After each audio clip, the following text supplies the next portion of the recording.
કોઈપણ ગ્રાફનો સ્ટડી કઈ રીતે કરવો એ હું તમને બેઝિકથી સમજાવું છું, એ તમે અહીંયા ધ્યાન રાખો. બધાને ક્લિયર કટ વોઇસ આવે છે ને, સમજાય છે ને બધું?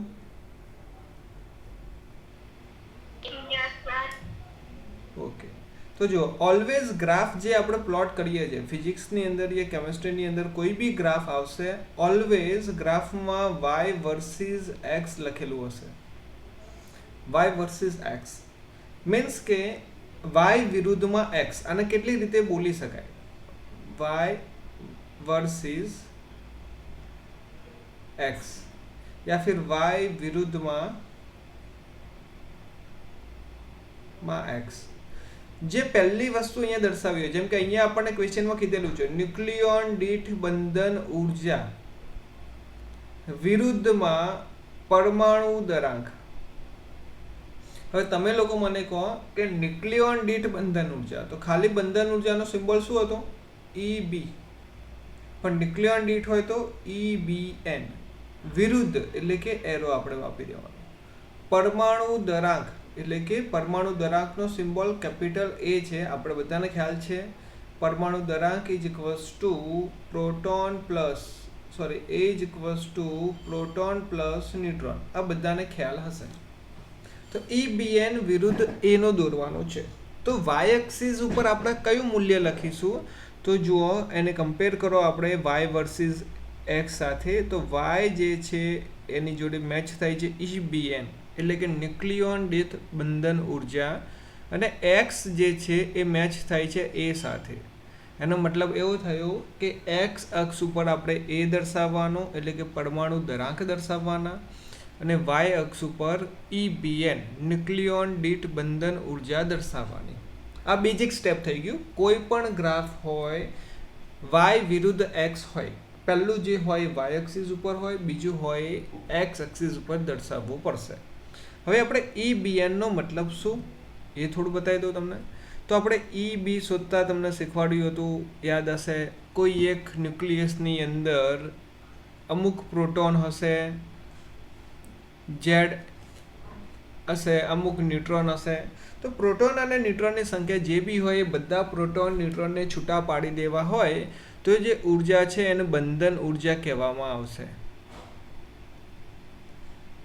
અને ન્યુક્લિયોન દીઠ બંધન ઉર્જા કોને કહેવાશે? તો EBN ન્યુક્લિયોન દીઠ બંધન ઉર્જા એટલે કે કોઈ એક ન્યુક્લિયસની કુલ બંધન ઉર્જા ડિવાઇડેડ બાય એ ન્યુક્લિયસમાં રહેલા ન્યુક્લિયોનની સંખ્યા. ન્યુક્લિયોન એટલે કે proton plus neutron. Proton plus neutron એટલે કે પરમાણુ દરાંક. એ એટલે કે પ્રોટોન અને ન્યુટ્રોનની સંખ્યા. આટલી વસ્તુ તમને યાદ છે? રાઈટ છે? કોઈ કન્ફ્યુઝન ખરું કઈ નહીં? ઓકે. પછી આવર્ત કોષ્ટકની અંદર આપણે જોઈએ છીએ તો પરમાણુ દરાંક સૌથી ઓછો કોનો છે? સૌથી ઓછો હાઇડ્રોજનનો. જેમ કે આપણે વાત કરીએ 1H1 1H2 1H3. આ ત્રણને એકબીજાના આઇસોટોપ કહેવામાં આવે છે, સમસ્થાનિક કહેવામાં આવે છે. પ્રોટોનની સંખ્યા સરખી છે પણ ન્યુટ્રોનની સંખ્યા અલગ અલગ છે. તો સમસ્થાનિકો પ્રમાણે જોઈએ તો ઉપરની બાજુ જે લખેલું હોય એ બધી જે વેલ્યુ છે એને આપણે પરમાણુ દરાંક કહેવાશે. એને કહેવાશે પરમાણુ દરાંક. સમજાયેલું છે? ફરીથી રિપીટ કરું છું કેમ કે આ ગ્રાફ મારે સમજાવવું છે એના માટે. પરમાણુ દરાંક ઉપરવાળી સંખ્યાને કહેવામાં આવશે. તો થોડા તત્વોનો આપણે પરમાણુ દરાંક જોઈ લઈએ. 1s3 સુધી ખ્યાલ આવી ગયો. પછી હિલિયમ જે છે, હિલિયમનો પરમાણુ દરાંક 4 છે. નાઇટ્રોજનનો પરમાણુ દરાંક, નાઇટ્રોજન કયા નંબરનું છે? 7 નંબરનું છે, તો એનો 14 છે. કાર્બન કયા નંબરનું છે? કાર્બન 6, એનો 12 થાય છે. ઓક્સિજન છે એનો 18 થાય છે પરમાણુ દરાંક. કે 16 થાય? 16 પણ થાય અને 18 પણ થાય છે, બરાબર? બંને સમસ્થાનિકો છે. પછી સલ્ફર જે છે એનો થાય છે 32. પછી મોલિબ્લેડમ જે છે MO જે છે એનો થાય છે 1 00. બહુ વધારે ડિટેલમાં યાદ રાખવાની જરૂર નથી. સલ્ફર સુધી તો યાદ રહેશે ને તમને. આયન સુધી બી યાદ રહેશે. આયન યાદ રહેશે 56. આ એક યાદ રાખજો. આયનનો 56 મોસ્ટ ઇમ્પોર્ટન્ટ યાદ રાખવાનો છે તમારે. તો ચલો ગ્રાફ વિશે તમને ખ્યાલ આવી ગયો. એક્સ એક્સિસ ઉપર કોનો બતાવવાનો, વાય એક્સિસ ઉપર કોનો બતાવવાનો. તો હજી હું આની અંદર થોડું ઝૂમ કરું. માઇક પછી ઓફ રાખો બગા રિપ્લાય આપીને. જો અહીંયા વાય એક્સિસ પર દર્શાવેલું છે ન્યુક્લિયોન દીઠ બંધન ઉર્જા અને એકમ એનો છે મેગા ઇલેક્ટ્રોન વોટ, જેને આપણે કહીશું EBN. ન્યુક્લિયોન દીઠ બંધન ઉર્જા 0 થી લઈને આપણે દર્શાવેલું છે 0, 2, 4, 6, 8, 10 સુધી દર્શાવેલું છે. મતલબ એનાથી વધારે કોઈ ન્યુક્લિયસની છે જ નહીં. મેક્સિમમમાં મેક્સિમમ સૌથી વધારે કોને દેખાય છે ગ્રાફમાંથી? મતલબ વાય એક્સિસ ઉપર ઉપરની તરફ સૌથી ઊંચો કયો બિંદુ છે? સૌથી ઊંચું બિંદુ કયું છે? તો જુઓ અહીંયા FE દેખાય છે. FE નો આ પોઈન્ટ જે છે સૌથી ઊંચો દેખાય છે તમને? ઓકે. એની આપણે શોધવી હોય ન્યુક્લિયોન દીઠ બંધન ઉર્જા તો કઈ રીતે ખ્યાલ આવશે? તો આપણે એક હોરિઝોન્ટલ લાઈન અહીંયા ડ્રો કરી દઈશું. અહીંયાથી સીધી લાઈન આપણે અહીંયા દોરી દઈએ તો આપણને ક્યાંક મળી જાય. અહીંયા જે પણ પોઈન્ટ આવે છે એને આપણે દર્શાવી શકીશું અહીંયાથી આ પોઈન્ટે. એટલી બંધન ઉર્જા થશે આયન માટેની. આયનની બંધન ઉર્જા અહીંયા કંઈક પોઈન્ટ માટેની થશે 8 પોઈન્ટ સમથિંગ થશે. આ જ રીતે He3 જે છે H3 સોરી હાઇડ્રોજન જે 3rd નંબરનો એની કેટલી થશે? તો એ પોઈન્ટમાંથી વાય એક્સ ઉપર સીધી લાઈન દોરી દો તો 2 અને 4 ની વચ્ચે ક્યાંક થશે. તો આ ગ્રાફ ઉપરથી હું તમને કોઈ પણ તત્વની ન્યુક્લિયોન દીઠ બંધન ઉર્જા શોધવાનું કહું તો તમે શોધી શકો એક્ઝેક્ટ સ્કેલમાં વચ્ચે આપેલું હોય તો. ઓકે. W જે લખેલું છે આપણે અહીંયા W ની કેટલી થાય? પાયલ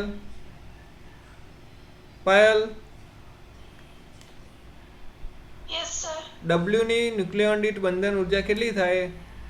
જો ગ્રાફમાં તમને દેખાશે મેં રાઉન્ડ બનાવ્યો W માટે. કેટલી થાય? ના ખ્યાલ હોય તો કહી દો. નથી ખ્યાલ આપણે આગળ જઈએ. Yes or no? No sir. Meena?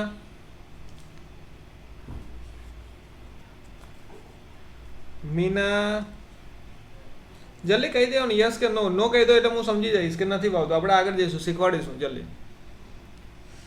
બધાનો ટાઈમ ના બગડે. કોઈ પણ તત્વની શોધવી હોય આપણે તો એ તત્વમાંથી હોરિઝોન્ટલ લાઈન આપણે બનાવવાની છે આ બાજુ. સીધી વાય એક્સ બાજુ જવી જોઈએ. દેખાય છે બધાને?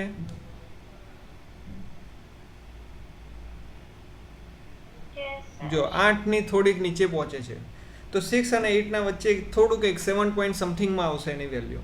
તો કોઈ પણની આપણે વેલ્યુ ન્યુક્લિયોન દીઠ બંધન ઉર્જા શોધવી હોય તો આપણે વાય એક્સ બાજુમાં સીધી લાઈન જવા દેવાની. અને એનો પરમાણુ દરાંક શોધવો હોય તો કઈ રીતે શોધી શકીશું? સપોઝ હું તમને એમ કહું કે યુરેનિયમનો પરમાણુ દરાંક શોધવો છે. મીના?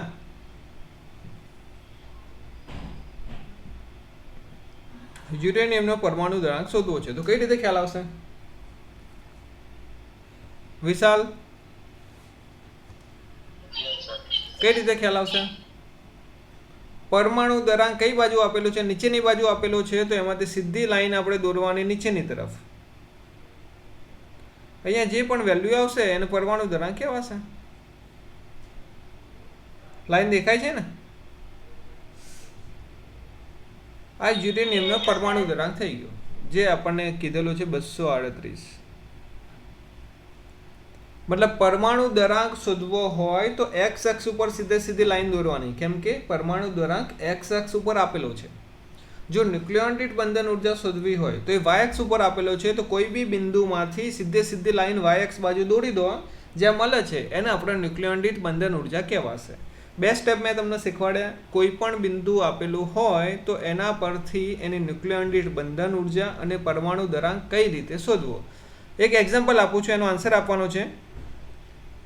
અહીંયા એક પોઈન્ટ આપણે એ લઈ લઈએ છીએ. એ પોઈન્ટ ઓકે, એની ન્યુક્લિયન દીઠ બંધન ઉર્જા કેટલી છે અને એનો પરમાણુ દરાંક કેટલો છે? હર્ષ જવાબ આપશે. હર્ષ બોલો. ચલો, એ જે મેં નામ લખ્યું છે એની ન્યુક્લિયન દીઠ બંધન ઉર્જા કેટલી થશે?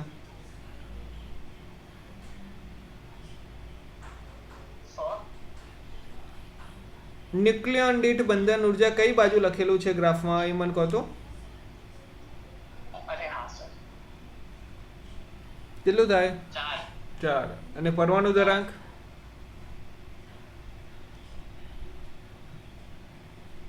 પરમાણુ દરાંક 100. ઓકે, ચલો હવે બીજું કોઈ જવાબ આપશે? આસના બી બિંદુ માટે ન્યુક્લિયન દીઠ બંધન ઉર્જા કેટલી થશે અને પરમાણુ દરાંક કેટલો થાય?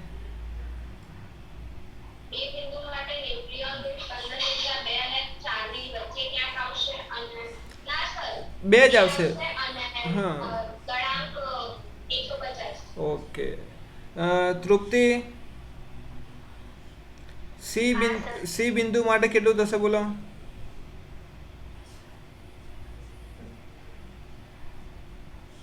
ન્યુક્લિયન દીઠ ઉર્જા 6 થશે અને દળાંક 100 અને 150 ની વચ્ચે એટલે 125. ઓકે, આઈ થિંક બધાને સમજ પડી ગઈ હશે, હે ને? એટલે બધું બધાને ખ્યાલ આવી ગયો હશે. હવે આપણે થોડું ડિટેલમાં જઈએ અહીંયા. ઓકે, જો અહીંયા આ જે ગ્રાફ છે ને એની અંદર ન્યુક્લિયન દીઠ બંધન ઉર્જા શરૂઆતમાં વધતી જાય છે. 1s2 થી 1s3 માં પ્લસ થઈ, એનાથી આગળ જઈએ તો બહુ ઝડપથી ફેરફાર થાય છે. પણ શેમાં ફેરફાર થાય છે? ઊંચાઈમાં ફેરફાર થાય છે, પણ આગળ આમ જતું નથી. ઊંચાઈમાં ફેરફાર થાય છે, એની લંબાઈમાં ફેરફાર થતો નથી. લંબાઈમાં એટલે કે બંધન ઉર્જા વધે છે, બંધન ઉર્જા વધે છે, પરંતુ પરમાણુ દરાંકમાં વધુ ફેરફાર થતો નથી.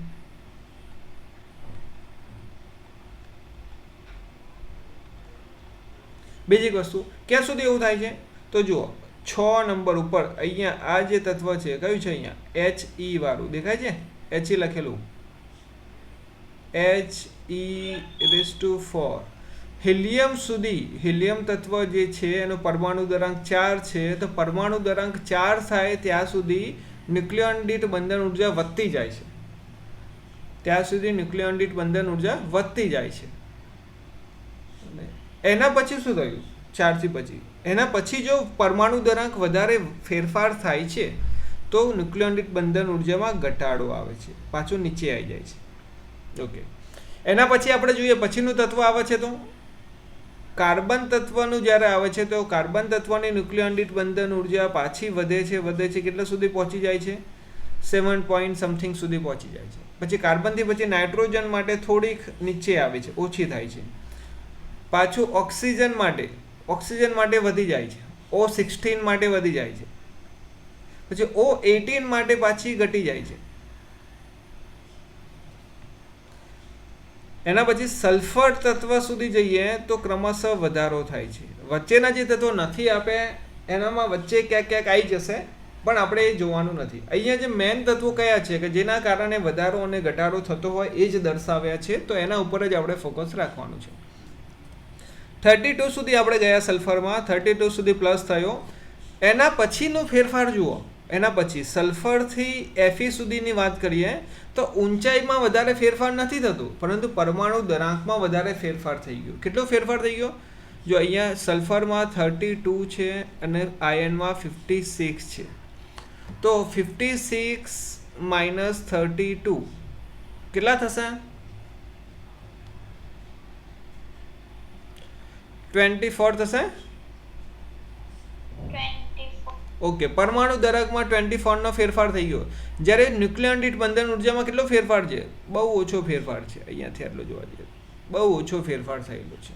તો સલ્ફરથી આયન સુધી જઈએ છીએ તો પરમાણુ દરાંકમાં ફેરફાર વધારે થાય છે, જ્યારે ન્યુક્લિયન દીઠ બંધન ઉર્જામાં બહુ ફેરફાર થતો નથી. આયન પછીના જેટલા બી તત્વો છે આગળ જોઈએ એ બધા તત્વોમાં જુઓ પરમાણુ દરાંક વધી જાય છે. 56 થી અહીંયા કેટલો થઈ ગયો? આ 56 હતો એનાથી થઈ ગયો 100. પણ બંધન ઉર્જા કેવી થાય છે? ઘટે છે. બંધન ઉર્જામાં ઘટાડો થાય છે. 100 થી પાછું આગળ થઈ ગયું 127. ત્યાં પણ પાછું ઉર્જામાં ઘટાડો થયો.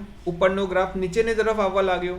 ત્યાંથી પછી ડબલ્યુમાં ગયા તો ત્યાં પણ થઈ ગયું 184. પરમાણુ દરાંકમાં ખૂબ જ વધારો થયો પણ ઉર્જામાં ઘટાડો થવા લાગ્યો. અને લાસ્ટની અંદર આપણે વાત કરીએ તો જુઓ એની અંદર 197 થઈ ગયો, ઉર્જામાં ઘટાડો થાય છે, હજી બી ઘટાડો થાય છે. અને અહીંયા યુરેનિયમ પછી એ કોન્સ્ટન્ટ થઈ જાય છે, 238 યુરેનિયમ આવે છે. આના ઉપર વધારે ફોકસ યાદ રાખજો બકા, યુરેનિયમ વધારે પડતો આવશે આ ચેપ્ટરમાં સ્ટડી કરવાનું, એટલે એનો પરમાણુ દરાંક પણ યાદ રાખી લેજો. અહીંયા સુધી તમને ખ્યાલ આવી ગયો ગ્રાફમાં કે શરૂઆતમાં પરમાણુ દરાંક થોડોક પણ વધારો થાય છે, મતલબ 2 માંથી 3 થયો. અહીંયા પરમાણુ દરાંક કેટલો થઈ ગયો? અહીંયા હાઇડ્રોજનમાં 2 માંથી 3, એટલે પરમાણુ દરાંકમાં 1 એકમનો વધારો થયો. જ્યારે બંધન ઉર્જાની અંદર જોવા જઈએ તો વાયએક્સ ઉપર બહુ બધો ફેરફાર થઈ ગયો. શરૂઆતમાં ફેરફાર વધારે પડતો થાય છે. ક્યાં સુધી એવું થાય છે? તો જે ન્યુક્લિયસનો પરમાણુ દરાંક 30 સુધીમાં હોય, જે ન્યુક્લિયસનો પરમાણુ દરાંક 30 સુધીમાં, એટલે કે પરમાણુ દરાંકનું અહીંયા લખું છું એ <30 હોય, 30, એટલે કે જે તત્વોના પરમાણુ દરાંક 30 કરતાં ઓછા છે એ બધાને હલકા ન્યુક્લિયસ કહેવાશે. હલકા ન્યુક્લિયસ 30 સુધીમાં, એટલે કે સલ્ફરના પહેલાનું આવી જાય, બરાબર. એના પછી આગળ કરીએ 30 થી લઈને 170 સુધીમાં. 30 થી લઈને 170 સુધીમાં જે બી છે, મતલબ 30 થી વધારે અને 170 થી ઓછા. 170 એટલે કયો આવી જશે? અહીંયા 184 છે, તો એના પહેલા અહીંયા ક્યાંક આવી જશે આ પોઈન્ટ. આપણે 170 આપણે ઉપર જો ગ્રાફનો નાનો કરીને બતાવ્યું એટલે તમને ખ્યાલ આવશે. 170 અહીંયા ક્યાંક આવી જશે આ પોઈન્ટ ઉપર. અહીંયા તો અહીંયા પોઈન્ટ ગ્રાફમાં અહીંયા ક્યાંક થશે. આ 170 થશે અને અહીંયા 30 છે આ લાઈન, આ 30 વાળી લાઈન. આની વચ્ચેના જે તત્વો છે એ તત્વોને મધ્યમ પ્રમાણના કહેવામાં આવે છે, એટલે કે ભારે પણ નહીં અને હલકા પણ નહીં. અને ભારે પણ નહીં અને હલકા પણ નહીં ન્યુક્લિયસ એવા કહેવામાં આવે છે. મતલબ એવા જે વચગાળાના જે પરમાણુ દરાંક ધરાવે છે 30 થી 170 વચ્ચેનો, એની બંધન ઉર્જા લગભગ અચર હોય છે. આ જે મધ્યમ વાળા છે એની બંધન ઉર્જા અચર રહે છે. જો આડી લાઈન થોડો ઘણો ફેરફાર છે પણ એમાં વધારે ફેરફાર નથી. જ્યારે હલકા ન્યુક્લિયસની બંધન ઉર્જામાં શું થાય છે? વધારો થાય છે. અને 170 કરતાં વધારે જે છે, 170 કરતાં વધારે, એની અંદર બંધન ઉર્જાનું મૂલ્ય ઓછું થાય છે. એ ગ્રેટર દેન 170, એના કરતાં વધારે છે તો બંધન ઉર્જા ઘટે છે. બોલો આ પોઈન્ટમાં કોઈ પ્રોબ્લેમ ખરો તમને કોઈને? હેલો, 3 પોઈન્ટ આપણે લીધા. 3 પોઈન્ટ હું અહીંયા દર્શાવું છું. થિયરી ટાઈપનું છે એટલે હું તમને થિયરી વાળું બી બતાવું. અહીંયા જુઓ, અહીંયા સૌથી પહેલું વચગાળાના જે તત્વો છે, વચગાળાના તત્વો કયા કયા છે? મધ્યમ ગાળાના, જેનો પરમાણુ દરાંક 30 થી લઈને 170 ની વચ્ચે હોય, 30 થી લઈને 170 ની વચ્ચે હોય, એ બધાની અંદર લગભગ ન્યુક્લિયોન દીઠ બંધન ઉર્જા અચર રહે છે. બહુ વધારે ફેરફાર થતો નથી. વધારે ફેરફારનો મતલબ શું? એનો મતલબ એવો થયો કે અહીંયા પરમાણુ દરાંકની વાત કરીએ તો પરમાણુ દરાંક 30 થી લઈને 170 સુધીમાં વચ્ચે જેટલા પણ તત્વો આવે છે, એટલે કે એની ગેપ આપણે વિચારીએ તો કેટલો થશે? 170 માઇનસ 30, તો 140 જેટલો ફેરફાર થાય છે પરમાણુ દરાંકમાં. ત્યાં સુધીમાં બંધન ઉર્જામાં નહિવત ફેરફાર થાય છે. નહિવત ફેરફાર થાય છે એટલે કે અચર રહે છે. એને આપણે કહીશું અચર રહે છે. ન્યુક્લિયન દીઠ બંધન ઉર્જા. સૌથી વધારે ન્યુક્લિયન દીઠ બંધન ઉર્જા કોની છે? તો સૌથી મહત્તમ મૂલ્ય જે છે એ આયનનું છે. મેં તમને હમણાં ગ્રાફમાં બતાવ્યું, તમે જોયું બી ખરા. એનો પરમાણુ દરાંક છે 56, એટલે યાદ રાખવાનું મેં તમને કીધેલું 56 વાળો આયન. અને કેટલી છે તો 8.75 મેગા ઇલેક્ટ્રોન વોલ્ટ. ન્યુક્લિયર દીઠ બંધન ઉર્જા કીધેલી છે, એટલે કે EV થવાનું છે, રાઈટ છે. 8.75 મેગા ઇલેક્ટ્રોન વોલ્ટ. આ વેલ્યુ આપણે યાદ રાખવાની છે MCQ માટે. સૌથી વધારે ન્યુક્લિયર દીઠ બંધન ઉર્જા કોની છે તો આયનની છે, જેનો પરમાણુ દરાંક 56 અને બંધન ઉર્જા છે 8.75. પછી યુરેનિયમનું મેં તમને યાદ રાખવાનું કીધેલું. યુરેનિયમ તત્વ જે છે એનો પરમાણુ દરાંક 238 છે, એનું બંધન ઉર્જાનું મૂલ્ય 7.6 મેગા ઇલેક્ટ્રોન વોલ્ટ છે. આ પણ આપણે યાદ રાખવાનું છે. આ પોઈન્ટમાં ઓલરાઈટ છે, બધાને સમજ પડી ગઈ?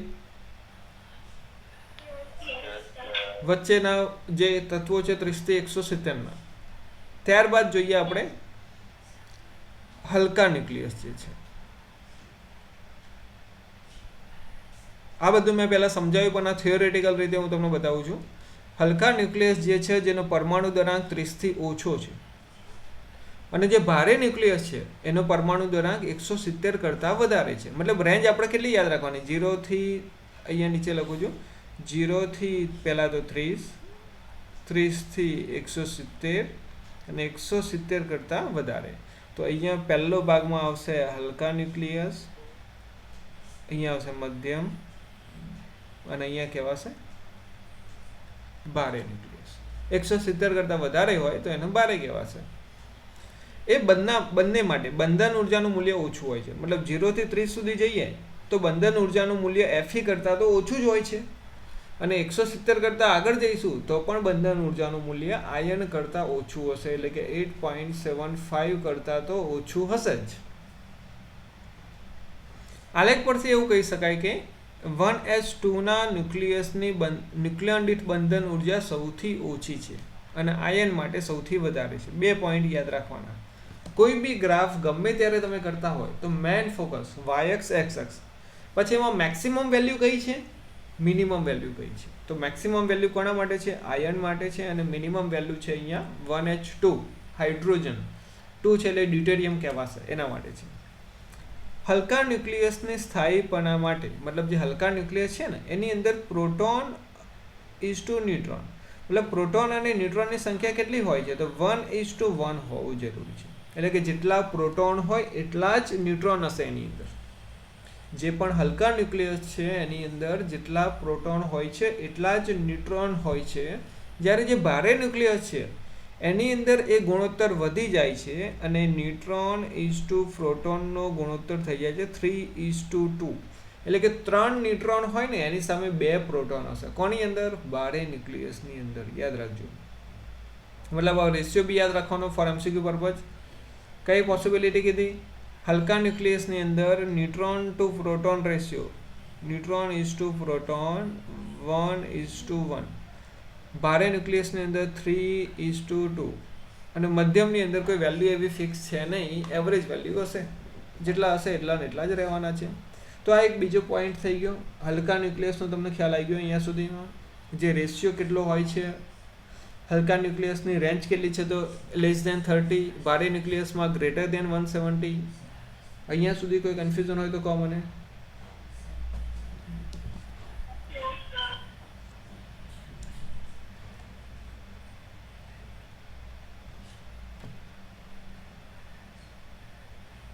હવે આગળ જોઈએ આપણે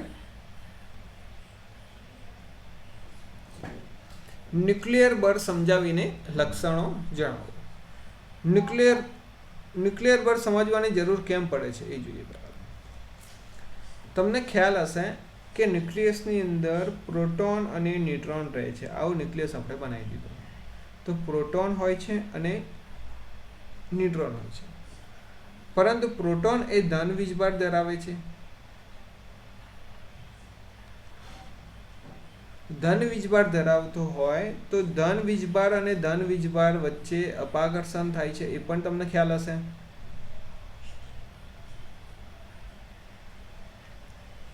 હવે ન્યુક્લિયસની અંદર જો એક કરતાં વધારે પ્રોટોન હોય તો એ પ્રોટોન વચ્ચે અપાકર્ષણ થવાનું છે.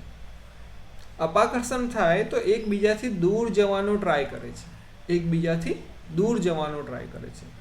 તો પ્રોટોન ન્યુક્લિયસમાં રહેતા હોય તો શક્ય થવાનું જ નથી, કેમ કે પ્રોટોન વચ્ચે અપાકર્ષણ બળ લાગે છે. અપાકર્ષણ બળ હોય તો દૂર જવાના છે, પરંતુ એવું થતું નથી. ખરેખર અપાકર્ષણ બળ તો લાગતું જ હશે ધન વીજભાર વચ્ચે, તેમ છતાં પ્રોટોન જેટલા બી હશે 10, 15, 20, 25 કોઈ તત્વોમાં હોય તો એ ન્યુક્લિયસની અંદર જ રહે છે, અને એ બી ખૂબ નાની જગ્યામાં. તો એનો મતલબ એવો થયો કે અપાકર્ષણ બળ લાગે છે, એ અપાકર્ષણ બળની વિરુદ્ધમાં કોઈ બીજું આકર્ષી બળ લાગવું જોઈએ, કોઈ બીજું આકર્ષી બળ લાગવું જોઈએ કે જે આકર્ષી બળ આ અપાકર્ષી બળનો વિરોધ કરે છે, આનો વિરોધ કરે છે, અને એના કરતાં વધારે હશે.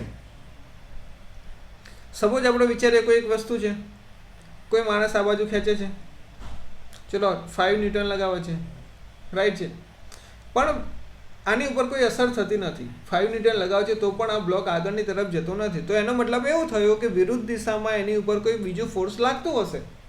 જનરલી આપણે ઘર્ષણ બળ વિચારીએ છીએ, પણ બીજું કંઈ ફોર્સ લાગતું હશે જેના કારણે પેલા ફોર્સની કોઈ અસર થતી નથી.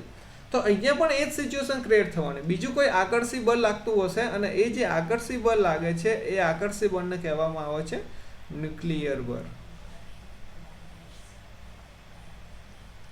ન્યુક્લિયર બળ એ આકર્ષી પ્રકારનું બળ છે. ન્યુક્લિયર બળ કોની વચ્ચે લાગે છે? તો પ્રોટોન વચ્ચે પણ લાગે છે, ન્યુટ્રોન વચ્ચે પણ લાગે છે, અને પ્રોટોન ન્યુટ્રોન વચ્ચે પણ લાગે છે. પાયલ, ન્યુક્લિયર બળ કોની વચ્ચે લાગે છે?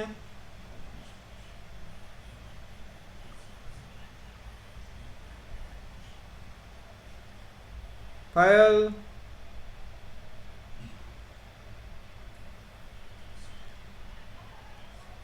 વેટિંગ રૂમમાં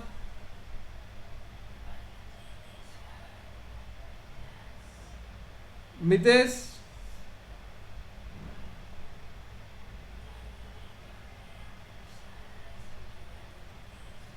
સુઈ ગયા બધા? કુલંબી અપાકર્ષી બળનો વિરોધ કરતું એક બળ લાગે છે જેને ન્યુક્લિયર બળ કહેવામાં આવે છે. એ ન્યુક્લિયર બળ ખૂબ જ નાના વિસ્તારમાં લાગે છે. નાના વિસ્તારમાં લાગે એટલે એને લઘુ અંતરીય બળ કહેવાશે, એને લઘુ અંતરીય બળ કહેવાશે. હવે આ જે મેં સમજાવ્યું એ આપણે જોઈ લઈએ થિયરિટિકલ રીતે. પરમાણુના કેન્દ્રીય સૂક્ષ્મ ભાગને ન્યુક્લિયસ કહે છે. ન્યુક્લિયસમાં ધન વીજભારિત પ્રોટોન હોય છે અને વિદ્યુતભાર વિહીન ન્યુટ્રોન હોય છે, એ તમને ખ્યાલ છે. પ્રોટોન વચ્ચે કુલંબીય અપાકર્ષણ બળથી લઘુ અંતર એટલે કે નજીકના અંતર સુધી લાગે છે, અને ગુરુ અંતરો છે એટલે કે દૂરના અંતર માટે લાગે છે. તેમ છતાં ન્યુક્લિયસના વિસ્તારમાં તેઓ એકબીજા સાથે જકડાઈને રહે છે, એટલે કે એકબીજા સાથે જોડાઈને રહે છે. એનો મતલબ એવો થયો કે ન્યુક્લિયસમાં ન્યુક્લિયન વચ્ચે કોઈ બીજું બળ લાગતું હોવું જોઈએ જે આકર્ષણ પ્રકારનું હોય, જે કુલંબીય બળની અસરને સમતોલે છે અને ન્યુક્લિયસમાં જકડી રાખે છે. તો એ બળને આપણે કહીશું અહીંયા કયું બળ લાગે છે? એ બળને કહીશું ન્યુક્લિયર બળ અથવા તો સ્ટ્રોંગ બળ. ન્યુક્લિયસમાં બે પ્રોટોન વચ્ચે, બે ન્યુટ્રોન વચ્ચે કે પ્રોટોન અને ન્યુટ્રોન વચ્ચે જે પ્રબળ આકર્ષણ બળના લીધે પ્રોટોન અને ન્યુટ્રોન એક સાથે જકડાઈને રહેતા હોય તે બળને ન્યુક્લિયર બળ અથવા તો સ્ટ્રોંગ બળ કહે છે. ન્યુક્લિયર બળ વિશે તમને સમજાઈ ગયું હશે. તો જોઈએ એનો પહેલો પોઈન્ટ. ન્યુક્લિયર બળ એના લક્ષણો થોડા જોઈ લઈએ. વિદ્યુતભારો વચ્ચે લાગતા કુલંબ બળ અને ગુરુત્વ બળ કરતાં ઘણું પ્રબળ છે. કયા બળ કરતાં વધારે પ્રબળ છે? એક તો કુલંબીય બળ અને ગુરુત્વીય બળ એના કરતાં પ્રબળ છે. તે પ્રોટોન અને ન્યુટ્રોનને જકડી રાખે છે. તો સૌથી પ્રબળ બળ કયું આવશે? તો ન્યુક્લિયર. પછી આવશે કુલંબીય બળ, પછી આવશે ગુરુત્વીય બળ. આ 3 બળની સિક્વન્સ થઈ ગઈ. જો બે ન્યુક્લિયોન વચ્ચેનો ન્યુક્લિયર બળ તેમની વચ્ચેના કેટલાક ફેમ્ટોમીટર કરતાં વધારે અંતરે ઘટીને શૂન્ય થઈ જાય છે. મતલબ ફેમ્ટોમીટર જેટલા અંતર સુધી જ લાગે છે. ફેમ્ટોમીટર એનાથી દૂર લાગતું નથી. એનાથી વધારે અંતર જાય તો બળ 0 થઈ જાય છે, એની કોઈ અસર રહેતી નથી. જેના કારણે ન્યુક્લિયર બળ જે છે એ સંતૃપ્ત થઈ જાય છે, એનાથી વધારે લાગતું નથી. બે ન્યુક્લિયન વચ્ચેની સ્થિતિ ઉર્જાનો અંતરના વિધેય તરીકે આલેખ આશરે આકૃતિમાં દર્શાવ્યો છે. આ આલેખનું એક્ઝામ પોઈન્ટ ઓફ વ્યૂ માટે એટલું ઇમ્પોર્ટન્સ નથી, પણ ખાલી આપણે સમજી લઈએ. સ્થિતિ ઉર્જા વાય એક્સિસ ઉપર આપેલી છે અને બંને વચ્ચેનું અંતર છે ત્રિજ્યા જે છે આપણને એક્સ એક્સ ઉપર આપેલી છે. R equals to R0. R0 નું મૂલ્ય તમને ખ્યાલ હશે, કેટલું હતું? R0 નું મૂલ્ય 1.2 × 10⁻15. ઓકે, જો એના કરતાં ઓછું અંતર હોય ને તો સ્થિતિ ઉર્જા બહુ જ વધારે છે. R0 ની 1.2 × 10⁻15 કરતાં ઓછું હોય તો સ્થિતિ ઉર્જા ખૂબ જ વધારે છે. જુઓ, શરૂઆતમાં બહુ જ વધારે છે. અહીંયા આ પોઈન્ટ બધા જે છે, આ બધા પોઈન્ટ છે, ઉપરની લાઈન છે, એ બધા પરમાણુ જે છે એની જે ત્રિજ્યા છે, ત્રિજ્યા R0 કરતાં ઓછું મૂલ્ય છે, એટલે સ્થિતિ ઉર્જા વધારે છે. એના પછી આપણે જો ત્રિજ્યા એમની વધતી જાય છે, અંતર વધતું જાય છે, તો એની સ્થિતિ ઉર્જામાં ઘટાડો થઈ જાય છે અને અચળ રહે છે.